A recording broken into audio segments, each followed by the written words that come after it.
ओम शांति to all the divine angels. कैसे हैं आप सब लोग। आज मुरली पढ़ने जा रहे हैं हम 31 दिसंबर 1970, 31 दिसंबर, जिसके नेक्स्ट डे फिर नया साल शुरू हो जाएगा, मतलब 70s वालों के लिए 71 में। मुरली का सार है अमृत वेले से परिवर्तन शक्ति का प्रयोग। तो बाबा ने क्या कहा यहाँ पर इस मुरली में, बाबा ने अमृत वेले के ऊपर महत्व दिया है कि कैसे आपको अमृत वेले का यूज़ करना है सही तरह से। तो बाबा ने कहा कि देखो, इस परिवर्तन शक्ति का प्रयोग करने के लिए सबसे पहला परिवर्तन क्या करना है। आँख खुलते ही मैं शरीर नहीं आत्मा हूँ, ठीक है। तो ये तुम्हारी सारे दिन की दिनचर्या का आधार है, क्योंकि बाबा ने आते ही सबसे पहली पहचान हमें क्या दी कि हम आत्मा हैं। हम लोग तो अपने आप को शरीर समझ रहे थे। आदि समय से परिवर्तन शक्ति को कार्य में लाओ। तो आदि समय कौन सा? ये जो अमृत वेला है ये भी आदि काल ही है, क्योंकि हमारे दिन की शुरुआत, जीवन की शुरुआत जो होती है ना, वो अमृत वेले से होती है। जैसे सृष्टि का आदि काल हम सतयुग को कहते हैं, ये तुम्हारे दिन का आदि काल है। तो इसको परिवर्तन शक्ति में लगा दो। अमृत वेला आदि काल है, ठीक है। तो बाबा इस आदि काल में भी उठते ही पहला संकल्प क्या करना है? बाप से मिलन मनाने के लिए। तो मैं कौन, ये फाउंडेशन ही हमारा परिवर्तन शक्ति का आधार है। फिर दूसरा परिवर्तन क्या कि मैं किसका हूँ। सर्व संबंध मेरे किससे हैं। तो किससे हैं हम सब जानते हैं, हमारे सर्व संबंध कि एक परमात्मा से तुम्हें सारे संबंध जोड़ने हैं। और मैं किसका हूँ? मैं परमात्मा की शक्ति हूँ, है ना। तो ये चीज़ को हमें याद रखना है। मैं चैतन्य सर्वश्रेष्ठ मूर्ति हूँ, ये मंदिर है। मतलब अलग अलग तरह से हम लोग अपने आप को रिमाइंड करते हैं ताकि अपने आधार को स्ट्रॉन्ग बना सके। ये बाबा ने कहा। फिर बाबा क्या कहते हैं, नेक्स्ट पॉइंट है, लेकिन अति पाप आत्मा, अति अपकारी आत्मा, बगुले के ऊपर भी नफरत नहीं, घृणा नहीं, निरादर नहीं, लेकिन विश्व कल्याणकारी स्थिति में स्थित हो, रहम दिल बन तरस की भावना रखते हुए सेवा का संबंध समझकर सेवा करेंगे। और जितने ही होपलेस सेवा करेंगे और जितना ही होपलेस केस की सेवा करेंगे तो उतनी ही प्राइज़ के अधिकारी बनेंगे।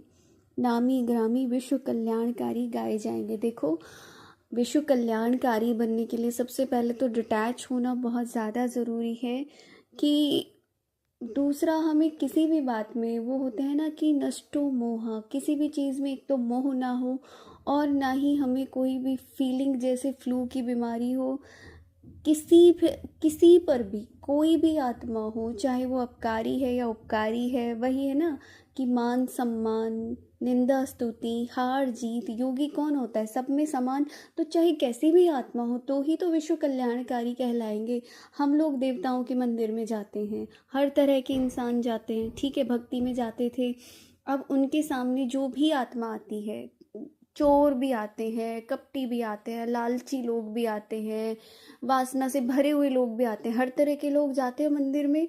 तो क्या कभी उन मूर्तियों की स्माइल में कोई अंतर देखा है हमने कि भाई कोई चोर आ गया या कोई किसी ने बहुत गलत काम किया, वो उसके सामने आ गया तो मूर्ति ने मुंह बना लिया? नहीं, सबके लिए समान भाव, सम दृष्टि। वो उसी तरह दया, करुणा और प्रेम से उस आत्मा को देखते हैं कि उनके मनोविकार ही मिट जाएं।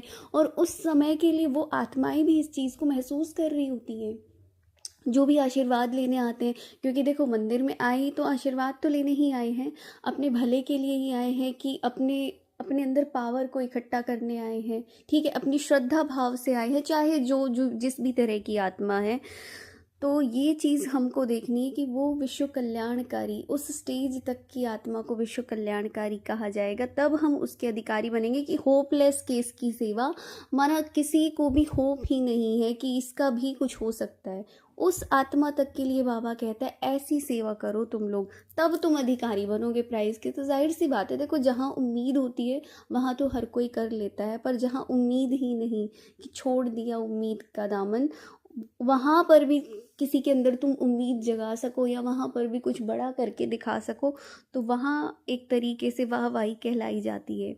तो इसके लिए क्या करते हैं, बाबा कहते हैं कि सेवा करते करते अटैचमेंट में नहीं आ जाना। जैसे डॉक्टर होते हैं, वो कभी पेशेंट के अटैचमेंट में आते हैं क्या? कभी कभार आ भी जाते हैं शायद। तो ऐसे नहीं आना है, आपको नहीं आना है। तो देखो आगे बाबा क्या कहते हैं कि जो आदि से अंत तक का परिवर्तन करो।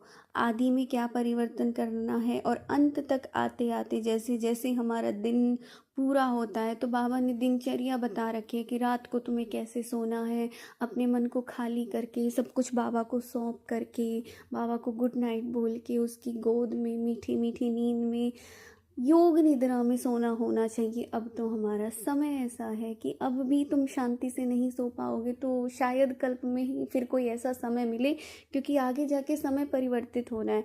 और जब एक बार प्रकृति ने अपना खेल दिखाना शुरू कर दिया ना, तो उस समय ये दिन भी याद आया करेंगे, ये दिन भी याद आया करेंगे।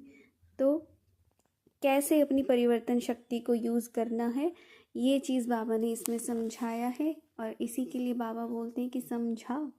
फिर बाबा ने इसी मुरली में याद प्यार दी थी सबको नए साल के लिए कि साल परिवर्तित हुआ। तो जी ये थी आज की मुरली। जिनको भी मुरली अच्छी लगती है चैनल को लाइक और शेयर कर सकते हैं, सब्सक्राइब कर सकते हैं।